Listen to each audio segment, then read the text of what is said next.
TTD చైర్మన్గా BR Naidu రాజీనామా చేయాలని నిన్న తిరుపతిలో వైఎస్ఆర్ కాంగ్రెస్ పార్టీ నాయకులు శాంతియుత ధర్నాకు పిలుపునిచ్చారు.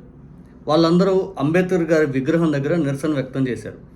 నిరసన వ్యక్తం చేస్తున్న క్రమంలో వైఎస్ఆర్ కాంగ్రెస్ పార్టీ నాయకుల పైన నిన్న దాదాపు 13 మంది పైన అట్రాసిటీ కేసు పెట్టడం జరిగింది.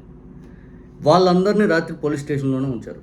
ఇక వాళ్ళందరినీ రిమాండ్కు పంపించాలి అనే ఆలోచనతోటి కోర్టులో ప్రొడ్యూస్ చేస్తే కోర్టులో అయితే రిమాండ్ అయితే తిరస్కరించారు. కోర్టులో అతిపెద్ద షాక్ అని చెప్పాలి. బీఆర్ నాయుడు వీడియోల పైన బీఆర్ నాయుడు టీటీడీ చైర్మన్ గుండి ఇటువంటి పనికిమాల పనులు ఏంటి అని చెప్పి శాంతియుతంగా నిరసన చేసే హక్కు కూడా లేకుండా పోయిందా ఈ రాష్ట్రంలో?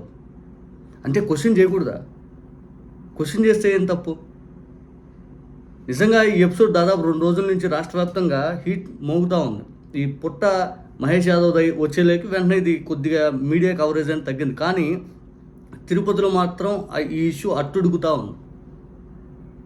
కూటమి ప్రభుత్వంలో తప్పులు చేస్తే క్వశ్చన్ చేసే హక్కు కూడా ప్రజలకు లేదు. అది శాంతియుతంగా కూడా క్వశ్చన్ చేయకూడదు. అట్రాసిటీ కేసులు పెట్టడం ఏంటి?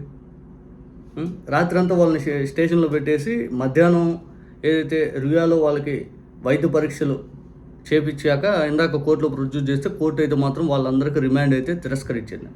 కోర్టు వద్ద అయితే భూమన అభినయ్ రెడ్డి గారు, వైఎస్ఆర్ కాంగ్రెస్ పార్టీ వాళ్ళు వీళ్ళందరూ భారీగా హాజరయ్యారు. ఆ రిమాండ్ తిరస్కరించడంతో వైఎస్ఆర్ కాంగ్రెస్ పార్టీ అభిమానులు ఎవరైతే ఉన్నారో కార్యకర్తలు వాళ్ళందరూ అయితే సంబరాలు చేసుకున్నారు. ఇక కోర్టు వద్దే న్యాయవాది మన వైఎస్ఆర్సీపీ తరపున పోరాడినటువంటి న్యాయవాదికి అయితే భూమన అభినయ్ రెడ్డి గారు అయితే ధన్యవాదాలు చెప్పడం జరిగింది. దీనిపైన నిజంగా చెప్పాలనుకుంటే తిరుపతి ప్రాంతంలో బీఆర్ నాయుడు ఎంత దారుణమైన పరిస్థితి బీఆర్ నాయుడుకు ఉంది. బీఆర్ నాయుడు చేస్తున్న అరాచకం, బీఆర్ నాయుడు గారు అవలంబించే విధానాలు, బీఆర్ నాయుడు రాసలీలకు సంబంధించి వీడియోలు అన్నీ వైరల్ అవుతున్నా కూడా ఇంకా టీటీడీ చైర్మన్ పదవిని పట్టుకొని పూర్తి స్థాయిలో హిందూ ధార్మిక క్షేత్రాన్ని అపవిత్రం చేసేలా బీఆర్ నాయుడు యుద్ధం చేస్తూ ఉన్నాడేమో అనిపిస్తూ ఉంది. చంద్రబాబు నాయుడు గారు మేలుకొని దయచేసి ఆ బీఆర్ నాయుడు అనే వ్యక్తిని అక్కడి నుంచి తీసి పక్కన పెడితే బాగుంది. ఇంకా ఎన్ని రోజులు వాస్తవానికి వైఎస్ఆర్ కాంగ్రెస్ పార్టీ చేసినటువంటి ధర్నాలు భారీగా జనం హాజరయ్యారు. భారీగానే వచ్చారు. అక్కడేమి చిన్న చితక ఏదో తూతూ మంత్రంగా కూడా చేయాలి. భారీగా జనాలు వచ్చారు అంబేద్కర్ విగ్రహం దగ్గరికి. వీటిల్లో దాదాపు 13 మంది పైన కేసులు పెట్టడం జరిగింది. ఈ 13 మందికి రిమాండ్ అనేది తిరస్కరించారు ఏదైతే కోర్టు వారు.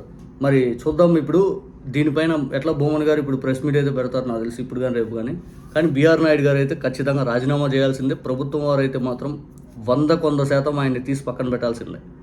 6 చనిపోయినప్పుడు పక్కన పెట్టాల, గోవులు చనిపోయినప్పుడు పక్కన పెట్టాల, ఎక్కడలేని ఎప్పుడు జరగనటువంటి ఘటనలు టీటీడీలు జరుగుతున్నప్పుడు పక్కన పెట్టాల.